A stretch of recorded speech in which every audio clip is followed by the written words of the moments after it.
Roger Bruce joining us on the Georgia Vote here for 11 Alive. Thanks for making the time. Thank you. You have a long history in Georgia politics. I do. You served in the state legislature for how many years? 22 years. And then you left. And I left last year. And now you're in this runoff for the State Senate District 35. You're Right. trying to get back into politics. Well, I'm trying to fill a void. Why? There's a short window of time between when the prior senator decided to resign and election day. And I wanted to make sure that the citizens had a chance to properly vet the candidates that are putting themselves out there.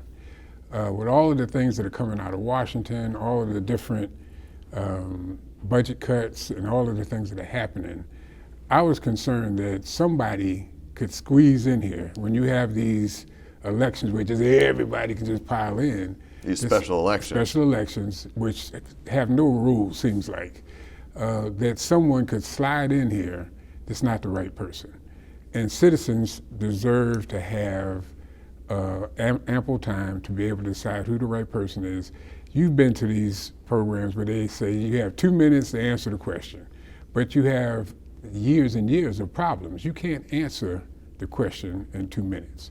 So the thought was to fill the unexpired term, make sure that there was somebody there in January that understands the process. 22 years, I know the process. And then give the citizens time to really vet candidates and make sure whoever they select is somebody that can serve them long term. I don't know if you've ever thought about it, but campaigning, if you really think about it to some degree, it's like taking a test for a job where the test has absolutely nothing to do with your ability to do the job. Have you seen that? And people will offer themselves without any background in government, none, with the idea that they can transfer whatever skills they had from whatever else they were doing.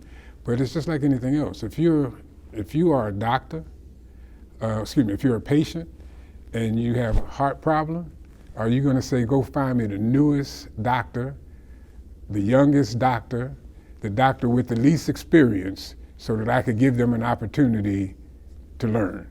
Are you going to do that? You're not going to do that. And I don't think this is any different. You have to make sure that whoever is in that spot understands government, especially what the state government is. I would bet you could talk to 10 people at random and take me up on it. You could talk to them at random and ask them who they voted for. 5 out of them, 10 probably couldn't tell you. They just voted for the person whose sign they saw or who called them or whatever. But you gotta take time. One of the things we always ask candidates, particularly in a runoff situation like you are now in, it's a one-on-one, head-to-head matchup, is what do you think differentiates you from your opponent? It sounds like what you're saying is you're leaning on your experience. I'm leaning on 22 years. You don't have to guess what I can do. You can see what I've done. And I don't know if your dad, you told me your dad is probably close to my age, that I bet your dad told you, look at history, and history will give you some indication of what the future can hold if you apply yourself. And it's the same thing. I know what I'm capable of doing because I've done it. Anyone else has to guess. They don't know the process, they haven't experienced the process. And I'm not saying that makes them a bad person or anything, it's just not an experienced person. And if you are an employer and somebody's applying for a job, this has a job description. And you're going to want to match the person with the job description. It's the same thing. There's a lot going on in our world, there's a lot going on in our state and in our politics. This is another question we ask everybody. I want to make sure I ask you this as well. That's fine. If you win this race, if you're elected and you go to the state legislature, the number one issue that you'd want to work to tackle would be what? Okay, that's not a valid question. Tell me why you think that. Because there's a lot of things that need to be done. And one person can't do all of it. You have to have a team of people, and then you have to have the relationships with others to get things done at that capital.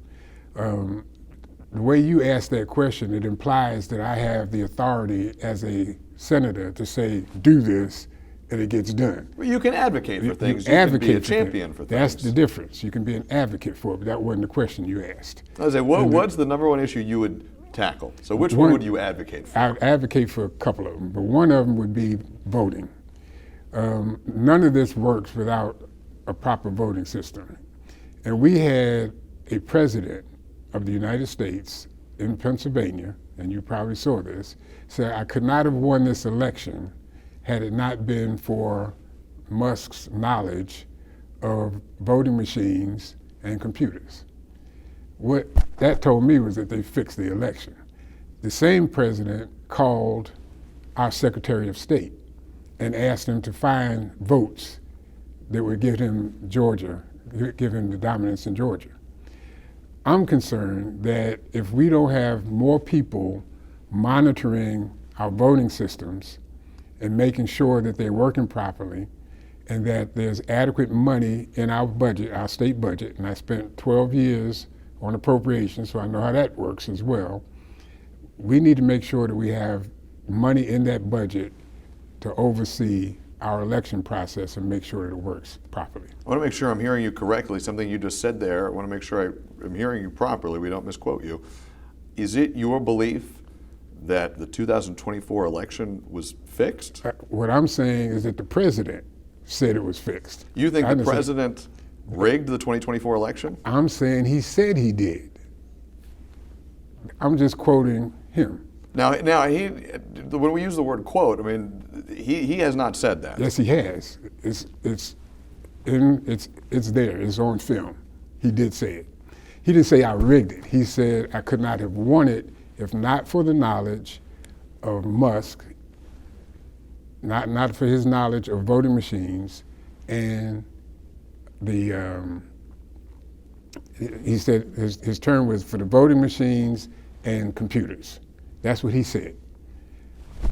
So I'll leave that to whoever heard the same thing, and a whole bunch of people heard it. I'll let them decide. Let's dwell here for a moment, though, because as you alluded to, Georgia's elections have been at the center of scrutiny as well. There was the phone call between then candidate Yep. president and running for re-election, Exactly. Trump, to Secretary of State Brad Raffensperger. Mm-hmm. There has been a lot of scrutiny of that. Mm-hmm. We want to be clear, because people will watch this interview in long form. There have been no investigations or criminal And allegations there or should have anything been. against President Trump for what you're saying. But it should have been. And you asked me what was on my mind. Voting is on my mind. Making sure that the system is run properly. I want to make sure, or at least attempt, to make sure that there's money in that budget to pay for people to monitor our elections and make sure that they're run fairly. How specifically do you do that? I mean, we have the Secretary of State's office. There is a statewide election apparatus. What would you change to, in your view, make it better? Well, one thing, as I said, get the money in the budget, make sure that there are people at every single polling place that is monitoring that process to make sure that whatever the process is, that is being done properly and that there's no alterations to it anywhere. That's it. Talk about voting, that's clearly top of mind for you.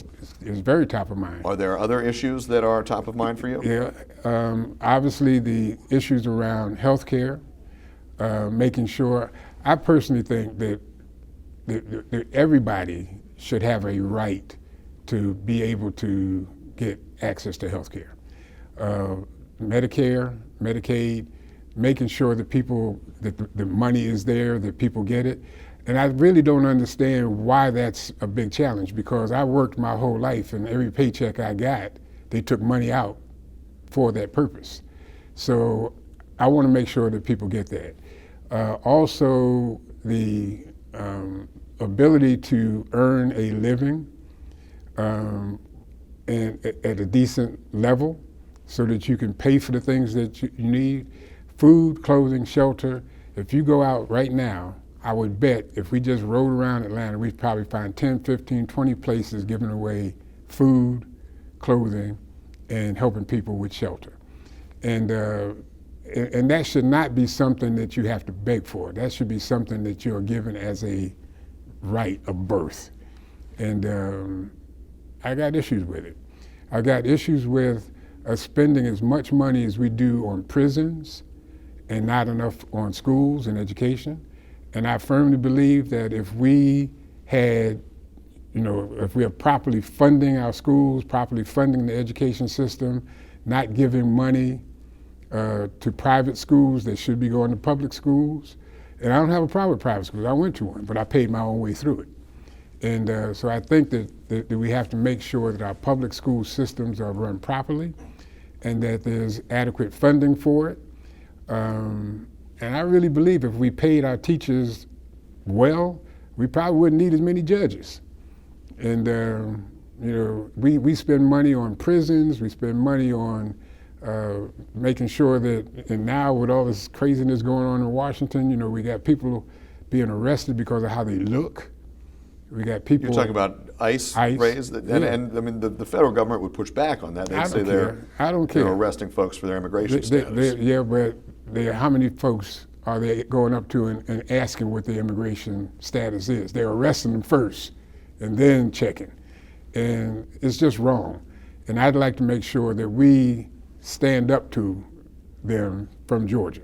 Our legislature and our governor, whoever that is, needs to be telling Washington, don't come to Georgia with that mess.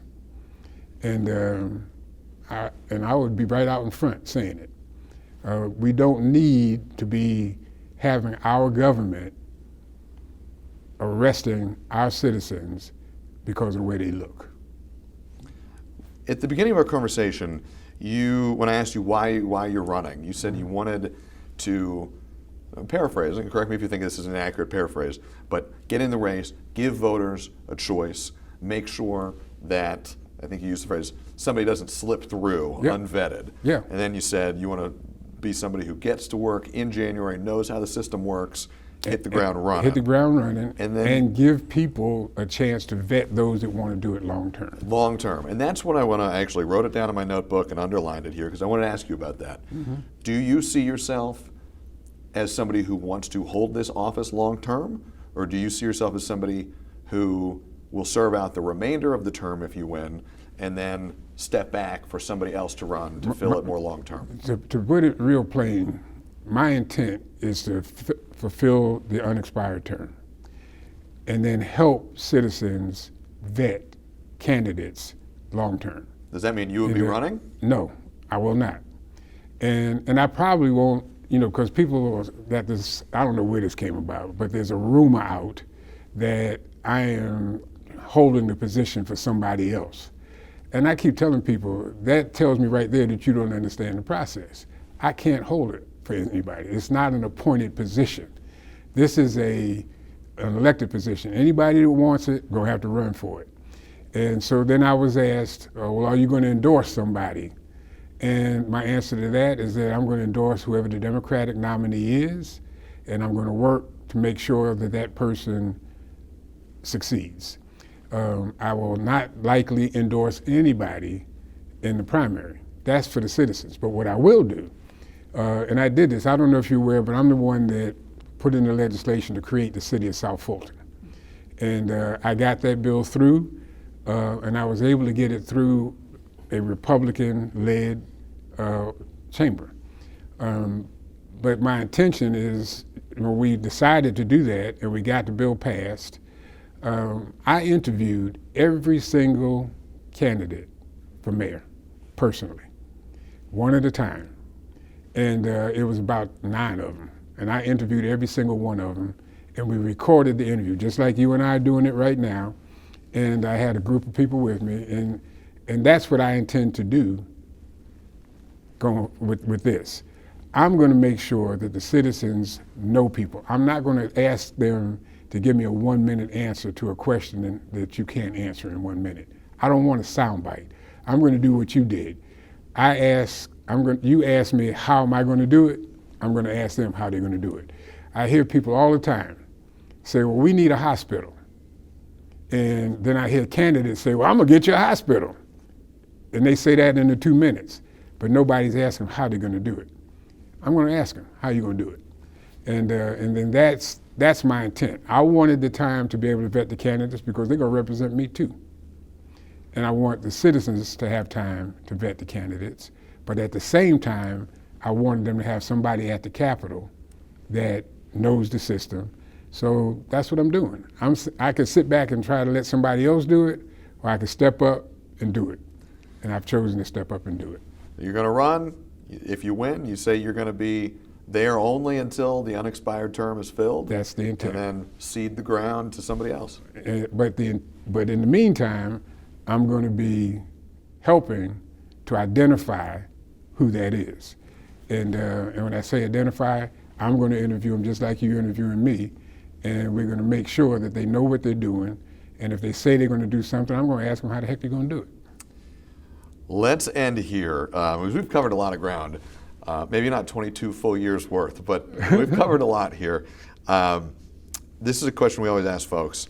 Want to make sure you have a chance to answer it as well. And we've probably touched on topics that align with it, but I want to put it to you plainly, because some people will watch this whole conversation.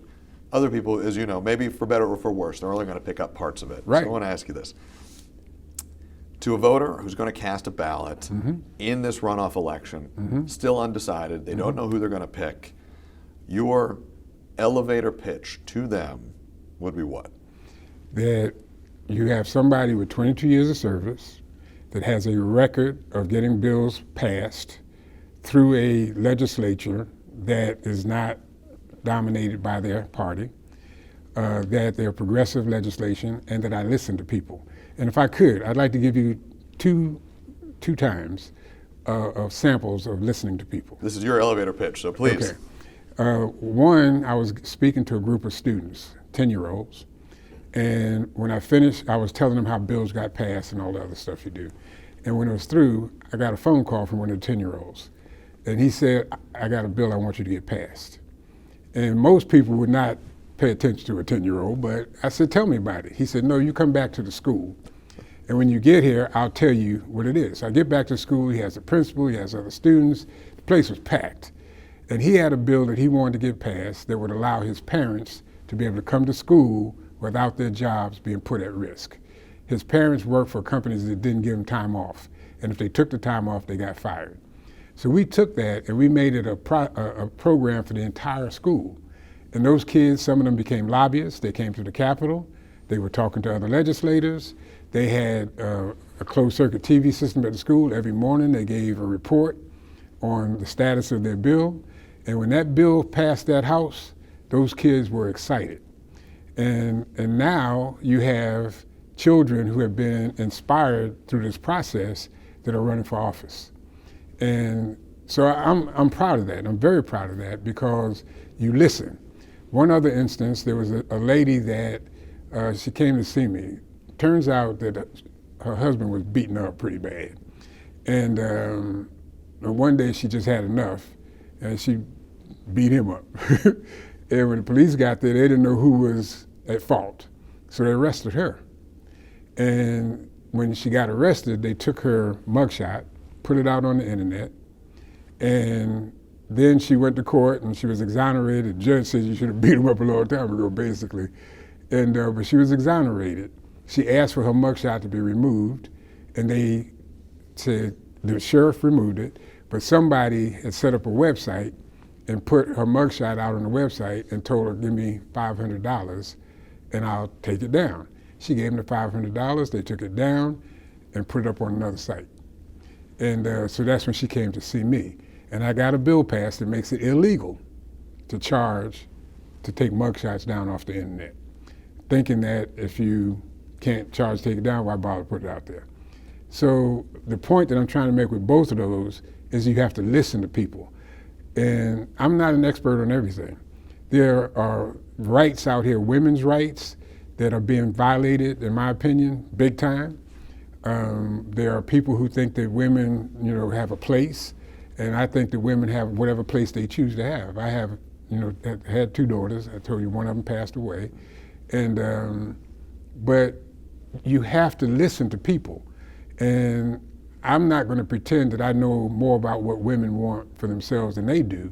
So I've got a group of women that I'm talking to that are working with me, and we're going to come up with legislation that meets their needs.